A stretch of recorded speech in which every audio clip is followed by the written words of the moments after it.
When the hustle and bustle fades away in the dead of night, you gaze at the towering building standing tall in the dark. A strange trance may creep over you, as if beneath the glamour of modern civilization lie ancient obsessions from a bygone era. Right in Otemachi, Tokyo's most bustling and high-priced financial district, surrounded by skyscrapers of multinational conglomerates, sits a mysterious ancient mound that no one dares to relocate or disturb. For thousands of years, any attempt to tamper with this land by modern bulldozers or powerful capital forces would trigger unexplained disasters.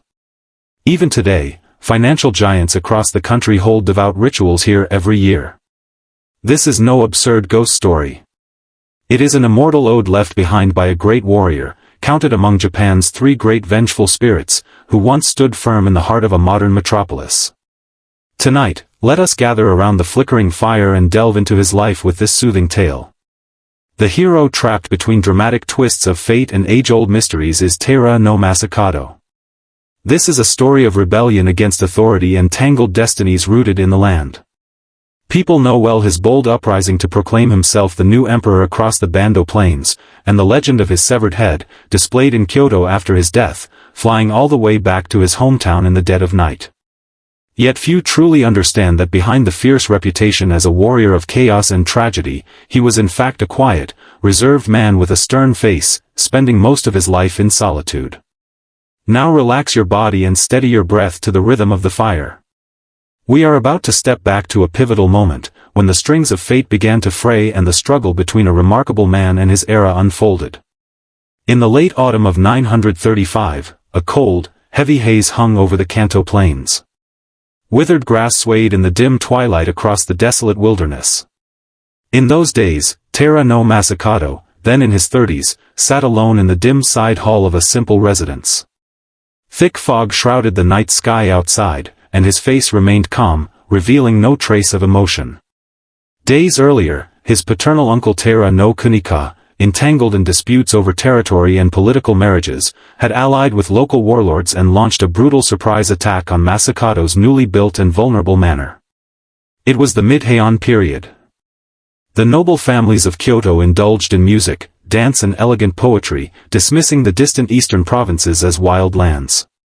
They turned a blind eye to the brutal struggles between local clans. Having returned from Kyoto, Masakado, a man with deep compassion for the land and its people, had hoped to live a peaceful life in his hometown and build a safe haven for displaced farmers. But the harsh reality shattered his gentle dreams. Betrayal from his own kin, the spears of his relatives, and the cries of villagers as their homes burned weighed heavily on his shoulders like an icy boulder. It was the first rift carved by fate, forcing him to choose between submitting to the greedy hereditary nobles or rising up to defend his homeland and uphold integrity.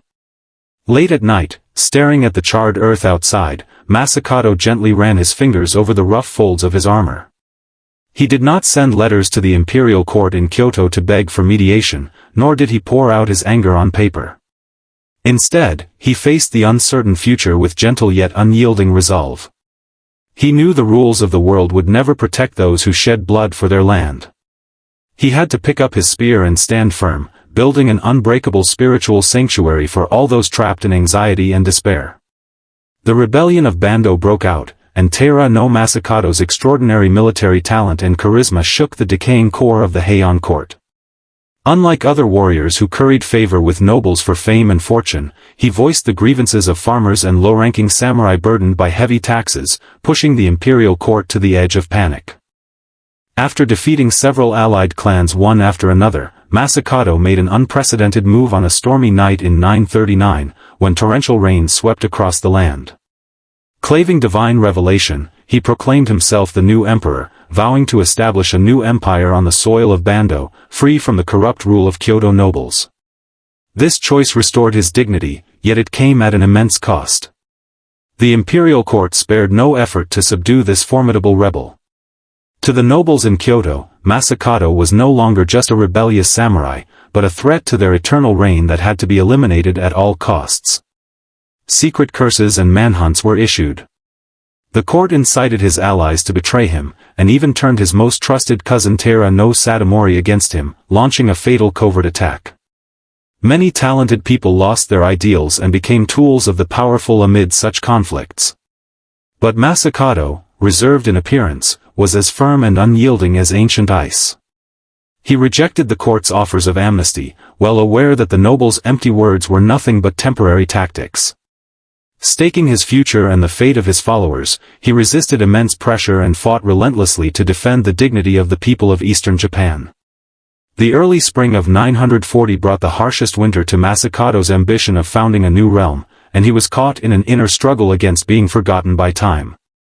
Due to his defiance of the old order and fierce resistance against the ruling class, many who did not know him assumed he was cruel, gloomy, and unapproachable.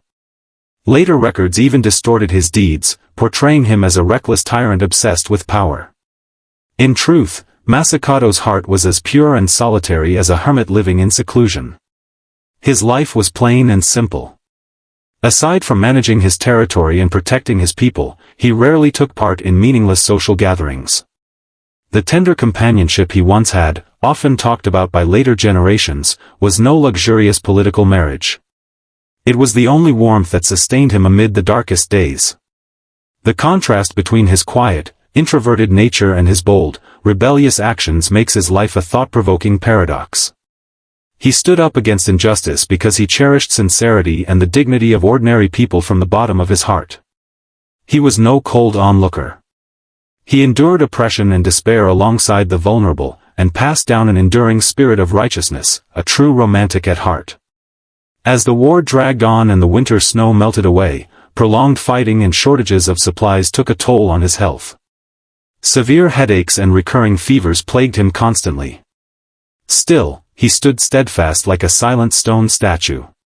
He did not merely endure loneliness, but chose to dwell in it, building an eternal refuge of comfort for the suffering people of eastern Japan.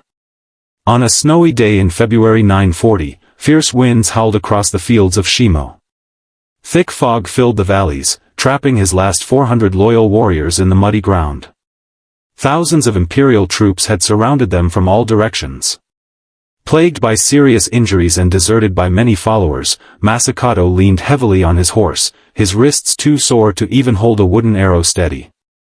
Listening to the thunderous hoofbeats of the enemy, he knew his last line of defense had crumbled completely. His retainers knelt before him in tears, begging to escort him to safety in the remote northern mountains. Even enemy officers urged him to surrender to the Fujiwara clan in Kyoto for wealth and rank for the rest of his life. Yet behind his helmet, he shook his head gently but resolutely, as unwavering as ever.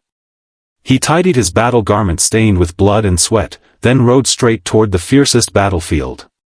Amid the brutal fight, a stray arrow pierced his forehead with a sharp whistle. There were no desperate shouts, no happy endings. Masakado fell slowly onto the dark soil he had loved all his life, his face remaining calm and composed until the very end. He met his end with honor, never bowing to any powerful force. When the fighting ceased and silence fell over the plains of Shimo, the winds of time settled over the modern city built upon the old battlefields. Looking back on Taira no Masakado's life, we may finally unravel the mystery of the vengeful spirit and his lingering obsession. What legacy did this misunderstood hero leave behind? Was it the great rebellion that went down in history, or the silent mound standing firm beneath the financial towers of Otemakai? In fact, his greatest legacy is the ability to stay disciplined and peaceful at heart, even after seeing the cruelty of power and life. On this quiet night by the dim fire, when we recall this upright, aloof figure who spent his life seeking hope amid loneliness, we are freed from anxiety and obsession and embraced by lasting peace. In his short but noble life, filled with perseverance and restraint, he taught us to face hardships with grace and courage. The ancient mound that no one dares to disturb among modern skyscrapers carries a universal truth: as long as you keep your inner purity and kindness in dark times, you will never be defeated by fate. Night has fallen deep, and the noise of the city has faded into the slumbering earth. After hearing this story, let go of the tension of the day and sink into your warm bed. Let your worries about the future and regrets of the past drift away, turning into gentle dreams tonight. Close your eyes, and drift into peaceful sleep as the faint light fades away. Good night.